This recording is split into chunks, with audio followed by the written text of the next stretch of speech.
এবারে ফুটবলে বাংলাদেশকে দেখে ভয়ে কাঁপছে ভারত।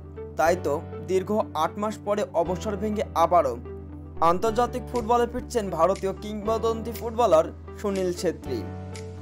বাংলাদেশি বংশোদ্ভূত ইংলিশ প্রিমিয়ার লিগে খেলা হামজা চৌধুরী এবারে খেলবেন বাংলাদেশের জার্সি গায়ে ইন্ডিয়ার বিপক্ষে। তাই তো বাংলাদেশকে ভয় পাওয়াটা স্বাভাবিক ব্যাপার, কেননা ইউরোপিয়ান লিগে খেলা একমাত্র বাংলাদেশি খেলোয়াড় হামজা চৌধুরী। শুধু তাই নয়, এশিয়ার সবচেয়ে দামি এবং ভয়ঙ্কর খেলোয়াড় হামজা চৌধুরী। মূলত এশিয়ান কাপের মধ্য দিয়ে বাংলাদেশের জার্সিতে অভিষেক হতে যাচ্ছে হামজা চৌধুরীর।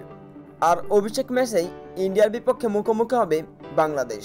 তাই তো এবারে বাংলাদেশকে ভয় পাচ্ছে ইন্ডিয়ান ফুটবলাররা, যার কারণে দীর্ঘ ৮ মাস পরে আবারও অবসর ভেঙে আন্তর্জাতিক ফুটবলে মেসি রোনালদোর পরে গোল করা একমাত্র ফুটবলার সুনীল ছেত্রী।